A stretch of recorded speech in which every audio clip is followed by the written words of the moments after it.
ANADE Jalisco. Sí, pues la idea, como comentamos, es vamos a realizar un panel en el que un servidor va a fungir como moderador.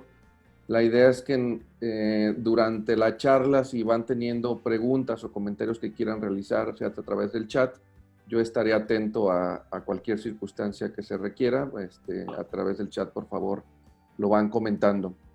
Vamos a estar abordando por temáticas los principales cambios que tienen que ver con la reforma fiscal para el 2021 o la iniciativa de reforma fiscal para el 2021. A mi juicio, en su mayoría tienen que ver con el Código Fiscal de la Federación y lo vamos a ir dividiendo. Ustedes van a ver por temática y la idea es que sea un intercambio de ideas en las que vamos a estar viendo intervenciones del doctor Rodolfo Servil y el doctor Alejandro Calderón, en donde vamos a estar haciéndolo más bien como una modalidad de charla y de plática y de intercambio de ideas.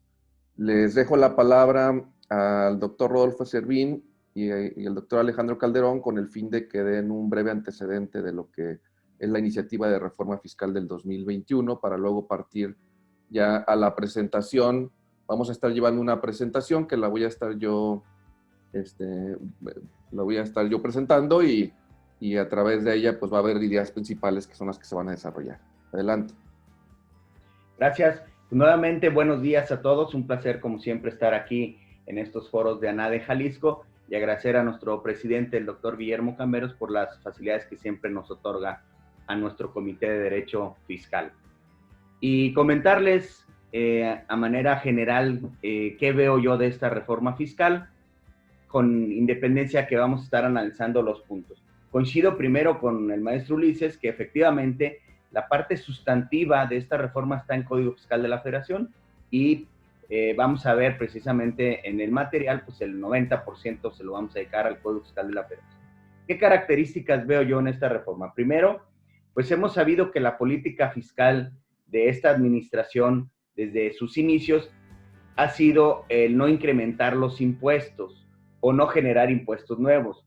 Pudiéramos aquí, en términos muy generales, advertir que efectivamente en esta iniciativa que se presentó el 8 de septiembre, pues se cumple esa política que ha venido prevaleciendo. Si bien es cierto, no hay impuestos nuevos, no hay incrementos a las tasas vigentes de los impuestos, con algunas excepciones ahí en IEPS, hay un cálculo medio raro que pareciera que efectivamente hay un incremento. Salvo ese, no hay un incremento en los impuestos. Entonces, ¿en qué se basa la reforma fiscal? En esencia, en ajustes al Código Fiscal de la Federación, yo diría en dos partes. Una parte muy importante en seguir, como ha sido también la política de las últimas reformas, eso lo vivimos en la reforma del 2020, seguir haciendo ajustes en las facultades de la autoridad fiscal para tener más herramientas de las que ya tiene, que de por sí me parece que son bastante amplias ya. Además, el uso de la tecnología para fiscalizar. De todos es conocido que las finanzas del mundo y de México, no es la excepción, pues no están en su mejor momento. Y sin embargo, vemos en el presupuesto de egresos que sigue habiendo mucha necesidad de aplicar a los programas que esta administración ha llamado prioritarios.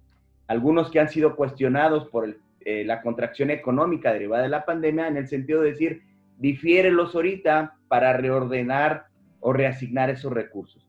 En consecuencia, si vemos que la situación económica del país no es la más viable, insisto, al igual que en el mundo, pues pensaríamos que el presupuesto de egresos trajera en este paquete económico pues alguna serie de conceptos en los que se invirtiera en temas de carreteras, construcción, que invitara a la inversión tanto mexicana como extranjera con la intención de impulsar y recuperar los empleos que se han perdido. Sin embargo, vemos un presupuesto de egresos igual al del año anterior cuando las condiciones económicas no son las mismas.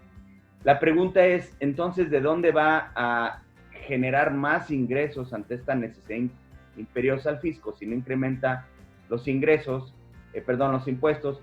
Y por otro lado, el petróleo pues se está fijando a $42 por barril, que es, digamos, un poco ambicioso, dado cómo ha estado en los últimos meses. Entonces, la respuesta que pareciera que es muy fácil, fiscalizando. Por eso es que vemos cómo se refuerza la política de fiscalización y algo que parece que también es una política, y lo vamos a estar platicando, de esta administración, y lo hemos visto con evidencia en los casos que se han dado a conocer públicamente, donde ha habido incremento en la recaudación derivado de acuerdos con grandes contribuyentes y que en esencia pues pareciera que ha sido un poquito meter presión con temas de índole penal, y con la reforma que tuvimos en 2020, la reforma o la miscelánea penal fiscal, pues es evidente que parte de la política que se está viendo en los últimos años es ser más rigurosos en su actuación, en su persecución de temas fiscales penales. Y lo vamos a ver, de hecho, la primer lámina que hablemos de código tiene que ver con esto. Por último, mi comentario a manera de introducción, algo que se ha criticado en la ley de ingresos, en esencia son dos cosas. Se prevé la ley de ingresos para 2021, que la tasa de cargos, y tanto por mora como por pago en parcialidades, sigue igual, que esta tasa de recargos no se ha modificado. Por ejemplo, en el caso de mora es el 1.13% mensual, que da prácticamente un 17% anual. En los últimos fácil 8 o 10 años ha sido la misma. Pero insisto, en este año 2021 las condiciones son diferentes. Tan es así que, por ejemplo, las tasas bancarias han bajado de un 9% que empezamos con esta administración a un 4%. Creo que la crítica aquí ha sido que la tasa de interés está en las condiciones dadas para que bajara. Es decir, si yo tengo una deuda fiscal, solicito un crédito al banco, me va a salir el 7%, y si tengo que financiarme directamente con la tasa de recargos del fisco, pues es el 17%. Esa ha sido parte de la crítica. Y la otra es que se está estableciendo que los estímulos fiscales contenidos en la ley de ingreso se consideran ingreso acumulable. Aquí nada más por poner un caso concreto de ejemplo, el decreto, la ley de ingresos, este estímulo fiscal al uso de viajes para el transporte o el diésel que se utilice en el autotransporte, pues trae desde hace muchos años ahí un beneficio fiscal de estímulo que lo puedes acreditar contra el impuesto sobre la renta. En este caso, hasta este 2020, ese estímulo no se consideraba ingreso acumulable. Incluso hay criterios de la Corte que así lo han sostenido. Y un cambio inesperado en esta ley de ingresos establece que todos los estímulos establecidos en la ley de ingresos se considerarán ingreso acumulable, ¿no? Entonces, estos son los únicos temas que me parece que se tendrán que revisar, y nada más pues comentar la importancia de la plática de hoy. Si bien todavía no es una reforma aprobada, está en proceso, pero lo cierto es que como ha venido avanzando en la Cámara en la Comisión, de Hacienda de la Cámara de Diputados, pues prácticamente pasó sin ninguna modificación. Esto pronostica, con la planadora que tiene el Ejecutivo con el Partido Morena, pues que también el Senado va a pasar, y prácticamente así como la estamos viendo. Y creo que hay algunos temas que ahorita vamos a abundar que sí se tendrían que revisar. En consecuencia, es importante dar seguimiento desde ahorita, aun y cuando es iniciativa y está en proceso legislativo, pero hay que estarle dando seguimiento puntual, y seguramente estaremos teniendo un evento una vez que ya sea aprobada la reforma y ya sea los cambios definitivos. En esencia, esos serían mis comentarios iniciales, para ahora sí entrar en materia después de escuchar los comentarios de Alejandro. Gracias, Rodolfo. Alejandro, a manera de introducción, ¿quisieras agregar algo de la iniciativa de reforma en lo general? Sí, mira, yo creo que efectivamente el contenido sustancial es pues actualizar o volver eficiente en términos de la iniciativa el sistema tributario mediante 2 procedimientos o 3 procedimientos, yo diría, y que habría que estudiarlos por separado: lo que es la gestión tributaria propiamente, facultades de comprobación por otro lado para el SAT, y también elementos de facultades de investigación. O sea, estábamos acostumbrados a verlo todo muy conjunto, sin hacer diferencias, y sobre todo yo creo que la diferencia teórica académica es importante para ver en dónde nos estamos situando y hacia dónde vamos. Y también con un tema de derechos del contribuyente, ¿no? Que han estado pues también en la mesa de discusión a propósito también de restricciones presupuestales a la propia Prodecon, que ha hecho un trabajo excelente. Entonces, todo eso hay que verlo para estudiarlo bien y saber que la ruta que estamos siguiendo, pues es apropiada, o criticarla para efectos de modificación. Y creo que esta nueva visión da otro campo también muy interesante de estudio, que la propia iniciativa lo pone como puntos vinculados. Y me refiero a la evasión y la corrupción, o sea, la liga entre los fenómenos que se van produciendo. En algunas pláticas con motivo de la reforma penal del año, bueno, de este año, pero también que empezó desde el año pasado, pues se empezaron a hacer algunos análisis de cómo se vinculaba la evasión con la corrupción, partiendo de pues el famoso asunto de Cedesol, en donde se compraban facturas y se utilizaba para la campaña. Entonces, un producto de evasión se constituía en un producto de corrupción, y el producto de corrupción, pues evidentemente en debilitación de sistemas, incluso de representación democrática, al haber dinero de este origen en campañas políticas y cosas similares. Entonces, yo creo que hay un importante elemento en esta propuesta también, pero es una política, no nada más en la propuesta, sino en la política, de sí cambiar el concepto de cultura tributaria. De hecho, vamos a ver que se utiliza en la exposición de motivos varias veces y también en algunos puntos de la reforma. Y yo me quedé pensando, en verdad, ¿qué es la cultura tributaria? Si nada más es el cumplimiento debido, es el acostumbrarse como ciudadano a sentirse pues visto, transparente ante el fisco. Vamos a ver también reformas en ese sentido. Y pues me recuerda a algunas otras jurisdicciones en donde sí están más familiarizados a entender que las actuaciones económicas de los contribuyentes tienen que ser transparentes ante la autoridad, y pues si es una autoridad como tal que tiene que revisar y encargarse del cumplimiento oportuno y equitativo. Hay que recordar que cuando alguien no paga, alguien más lo va a tener que pagar en la materia de la tributación. Entonces, esa cultura tributaria, ¿cómo la vamos a ir armando? ¿Cuáles son los ejes?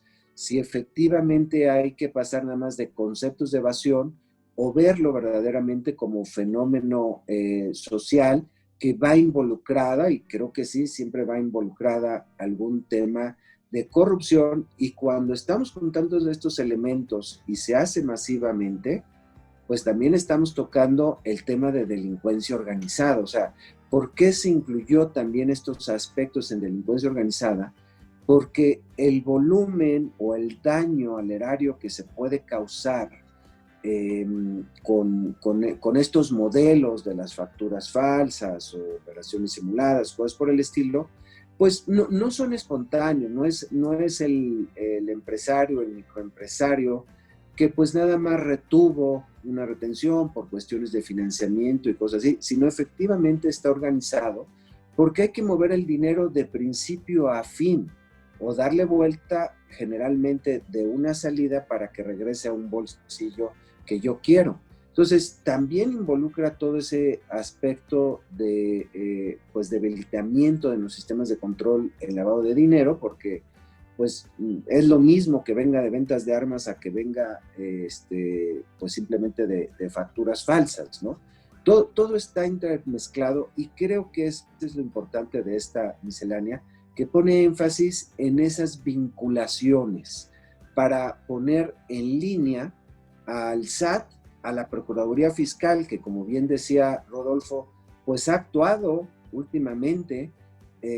Yo constantemente me hago la pregunta entre ¿por qué antes no había delitos fiscales o cuando escuchábamos que abrieran carpetas de investigación en el campo fiscal? Pues digo, sabemos que había evasión, pero decíamos, bueno, no había actuación de la autoridad, era una tolerancia total.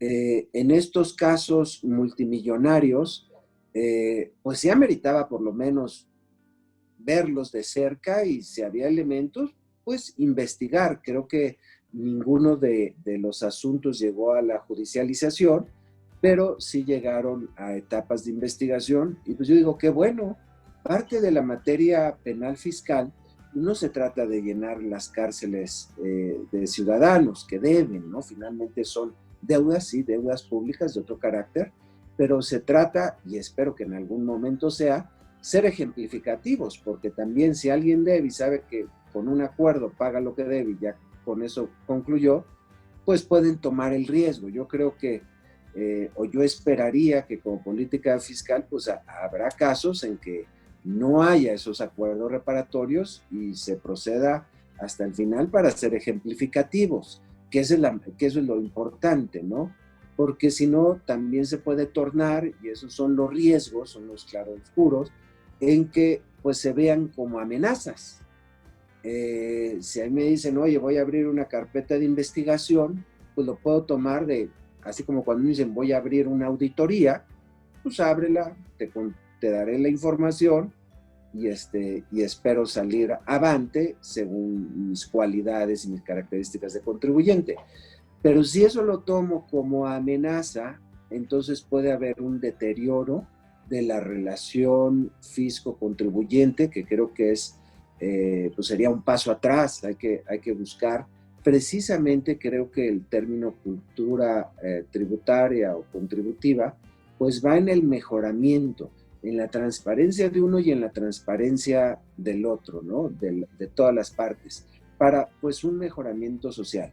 Y creo que precisamente las crisis como la que estamos viviendo, una crisis económica que pues repercute evidentemente en las necesidades del gobierno de recursos y también pues en la situación económica de los contribuyentes generadores de riqueza, pues necesitamos de esta crisis sacar buenos resultados y creo que un buen resultado es un mejoramiento de la relación.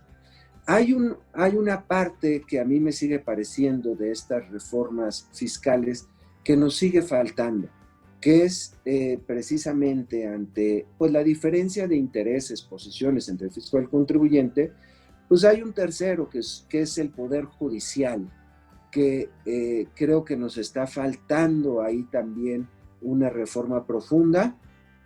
Uno, para garantizar verdaderamente la justicia, porque actualmente los juicios son tan lentos que pues no puede decirse que es una justicia adecuada cuando pues, no hay juicio que dure menos de 4 años y medio, 5 años, y el costo de las fianzas, de las garantías, pues es suficiente como para desincentivar el acudir a los tribunales.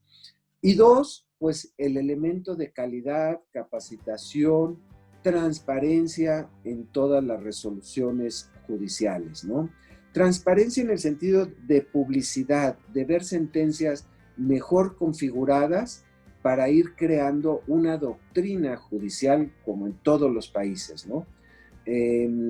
Por ejemplo, yo mencionaba desde la reforma 2020, ¿por qué la necesidad de la incorporación del artículo 5A como una norma general antielusiva con texto positivo?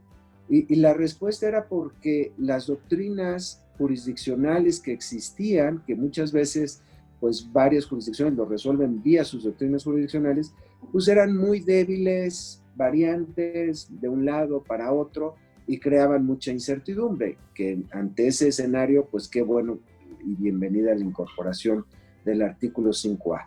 Pero creo que entonces hay una reforma de gestión, comprobación y investigación que nos tenemos que ir adaptando, pero en el sentido positivo de exigencia. Uno de los temas que se está cambiando, el anterior para referirme a los parámetros. Esto es, desde mi punto de vista, me parece muy relevante porque el sentido de lo que se le quiere dar a esta reforma pareciera que no trasciende. Porque esto en la práctica ya lo vienen haciendo. ¿En qué consiste esta reforma? Le están dando facultades en términos del 33 de código al Servicio de Administración Tributaria para que mediante análisis sectoriales, es decir, sectores de la industria automotriz, la construcción, turismo, etcétera, pueda establecer algunos parámetros de estándares, de indicadores, de cuál es la utilidad que normalmente esta industria debe de tener, cuáles son los conceptos que debe estar haciendo deducibles, cuál es la tasa efectiva del ISR que debe de establecer. Esto en esencia para medir riesgos tributarios.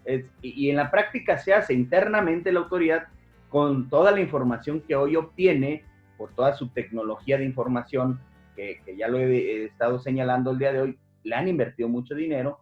Entonces saca unos parámetros y crea modelos de riesgo que hoy en día le sirven a la autoridad para establecer qué contribuyente revisar porque están debajo de esos parámetros. Eso como política para establecer y programar revisiones fiscales me parece bien y lo viene haciendo. Lo que se está estableciendo como cambio es establecerlo como facultad, pero no se quedaron ahí. El hecho de haberlo llevado al código hasta este punto me parece acertado porque le daría certeza al contribuyente que son parámetros con los que la autoridad va a medir y advertir un probable riesgo y programar una revisión y ejercer facultades de comprobación. Hasta ahí está bien. Pero la reforma no solo contempla eso, sino va más allá, que establece que con esos parámetros te podrá establecer una cantidad líquida. Es decir, en base a eso te puede determinar cuánto debes a la autoridad por tu sector, cuánto debes de impuesto. Y esto atenta contra el principio de autodeterminación que prevé el 6 de código. Es decir, va a medir con parámetros que no necesariamente se ajustan a las realidades de los contribuyentes.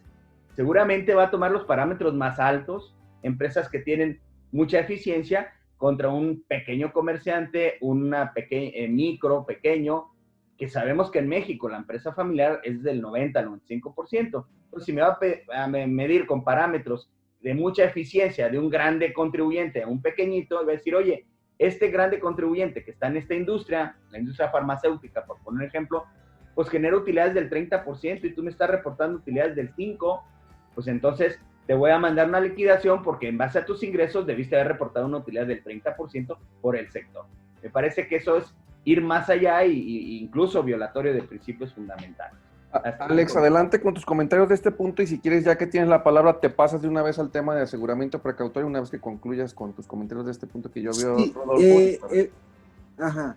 Adelante. Yo creo que es bueno que se den estos parámetros. Nosotros desde la materia de precios de transferencia siempre decíamos a la autoridad, oye, pues tú qué parámetros estás viendo.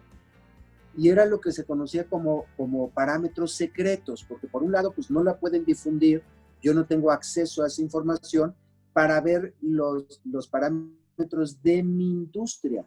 Sobre todo en México que no tenemos base de datos. Yo podría... y generalmente ahorita todas las bases de datos pues, son de empresas extranjeras que tengo que hacer ajustes de comparabilidad para que realmente me sirvan. Entonces, será bueno ver estos parámetros. Yo creo que la autoridad tiene claro que difundir un parámetro no significa olvidarse de los ajustes de comparabilidad.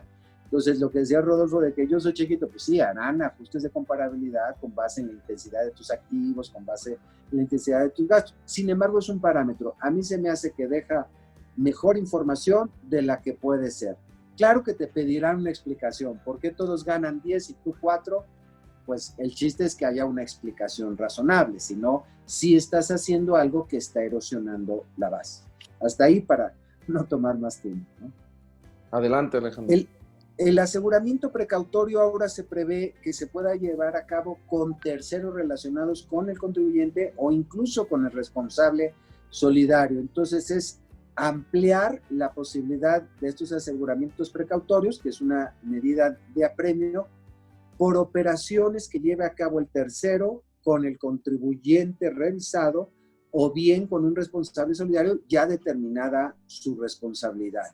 Es fuerte, digamos, este aseguramiento, pero lo he visto sobre todo en empresas dedicadas al arrendamiento con cierto incumplimiento, pues que van y le piden a los arrendadores que dejen de pagar la renta o que la renta la paguen acá al SAT de manera precautoria. Entonces les embargan esos derechos cuando pues, son los únicos que realmente tenían estas inmobiliarias. Entonces, nuevamente, la norma no está mal, lo importante es el uso adecuado de la herramienta, ¿no? A veces tenemos normas muy bonitas, pero el problema es en manos de quién pones el uso de esas normas. Entonces, esperemos que no genere problemas este tipo de normas. De acuerdo, gracias. Rodolfo, respecto del uso de tecnologías de información en las facultades de comprobación de la autoridad.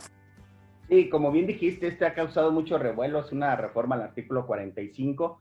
Hoy prevé el artículo 45 las reglas en las que se tiene que conducir el visitador para efectos de que le proporcionen la información. Lo que pretende esta reforma es, de acuerdo a lo que se desprende de la exposición de motivos, es que hoy en día tanta tecnología que existe, que se le permita utilizar al visitador las herramientas tecnológicas para recabar información, para circunstanciar los hechos. ¿Qué tipo de información tecnológica o herramientas se establece? Pues el uso de cámaras, videograbadoras o incluso teléfono celular. Quiere decir que, pero en la parte donde me deja un poco insatisfecho la redacción, es que dice inclusive para grabar y circunstanciar los activos, que yo entiendo que es lo que busca la autoridad, pues establecer si hay materialidad o no. Si voy y llego a una visita domiciliaria y nada más veo un solo escritorio y ni siquiera una computadora y es una empresa que factura 5,000 millones de pesos mensuales, pues evidentemente hay indicios de que probablemente se estén llevando a cabo operaciones inexistentes y aplicar el procedimiento del 69 cuando carece de infraestructura, trabajadores, activos suficientes para operar. Entonces, ¿cómo circunstancias eso? Pues lo que se está facultando es para efectos de que puedan grabar. Visto así, pudiéramos decir, bueno, está bien, se entiende la reforma. El problema es que queda tan ambigua y tan abierta que se puede utilizar para cualquier cosa. Y me parece que no es una cancha pareja. Si bien algunas veces ya se utiliza este tipo de información para circunstanciar si hay un domicilio fiscal que no corresponde al que se manifestó al RFC, de alguna manera creo que sí es viable que se utilice, pero no, sin poner parámetros me parece que no es correcto. O una cancha pareja donde también el contribuyente se le permita, como un derecho, circunstanciar conductas del visitador que se alejan del procedimiento de la visita domiciliaria. Entonces me parece que esta herramienta, o mejor dicho, reforma con este uso de herramientas se puede utilizar en abusos por parte de la autoridad, así como está redactado. Y en consecuencia, sí establecen que esa información que se obtenga con el uso de esta tecnología estará protegida por el 69 de código, es decir, tendrá el secreto fiscal. ¿Y a qué me refería para con esto concluir mi comentario cuando digo que se deben de fijar límites? Yo entendería, oye, con estos tipos de herramientas tecnológicas, propiedad de la autoridad, pero pues, el contribuyente puede con su celular, el auditor, ponerse a grabar y ir más allá. No hay límites, así como está establecida. Esa es la parte que no termina de gustarme a mí. Alejandro, ¿quisieras comentar algo? Y aprovechando, pues para concluir ahora sí, un último tema que tiene que ver con los acuerdos conclusivos. Creo que no nos podemos ir sin tratarlo y nada más sobre este tema y los acuerdos conclusivos. Sí, rapidísimo. Nuevamente, la norma de uso de tecnologías es para recabar imágenes o material para constancia de bienes y activos, exclusivamente. Y se le hace durante una visita domiciliaria. Entonces ya identificaste al auditor, todo. Entonces, para dejar claro que no es el uso de drones y te van siguiendo y ya te vieron. No, creo que está acotada, pero sí coincido, siempre hay riesgo con estas facultades de comprobación. Lo importante es el buen uso. Y yo creo que el contribuyente siempre ha podido también utilizar las tecnologías para pruebas. Finalmente, lo que estás creando es un soporte tecnológico, una prueba. Yo miles de veces he grabado a los visitadores para ver a qué horas llegan, si llegan en el día que fue y la hora del citatorio, si requieren, es decir, el desarrollo, o cuando se niegan a apuntar lo que yo manifiesto en la visita, porque siempre te preguntan, ¿algo que manifestar? Sí, y al final no lo quieren apuntar. Entonces, eso también lo grabo y lo he presentado como juicio y son pruebas válidas. Entonces, más o menos está parejo y digo, no nos podemos negar a los avances. Es más fácil esto, que me diga qué bienes y activos había, a que tenga que describirlo un escritorio de tanta dimensión, color madera, una imagen dice más que 1000 palabras. Ahora, los acuerdos conclusivos. Los acuerdos conclusivos tienen esta nueva limitación temporal, que es, y en esto quiero enfatizar, desde el inicio de facultades y hasta a que se levante el acta final, oficio de observaciones o resolución provisional según sea el caso. Entonces, el límite temporal es 15 días siguientes a este hecho. ¿Y por qué quiero enfatizar que es desde el inicio de las facultades? Porque ha sido ahora o han habido acuerdos conclusivos muy exitosos que se logran en una segunda vuelta de negociación. O sea, que se abre uno, se cierra y va a una segunda vuelta de negociación, se abre un segundo y se logran acuerdos definitivos. El que quede limitado a esto pareciera que ya va a ser muy complicado abrir un segundo acuerdo conclusivo, porque pues si lo abres ya en este plazo, el segundo, después de que concluya el primero, pues ya habrá pasado más de 15 días de estos hechos. Pero si uno se pone a ver desde cuándo se puede iniciar, pues todavía puede ser, ¿no? Hay, por ejemplo, en visitas domiciliarias o en información de requerimiento de información, pues la notificación previa al consejo donde ya se dan calificación de los hechos, yo creo que ahí se pueden abrir los acuerdos conclusivos antes de llegar al oficio, al acta final o al oficio de observaciones, para que si no hubiera una solución ahí, pues todavía existe plazos después de que se reactiven la visita o la revisión para abrir algún segundo. Entonces, la limitación está, pero creo que no daña finalmente al acuerdo conclusivo.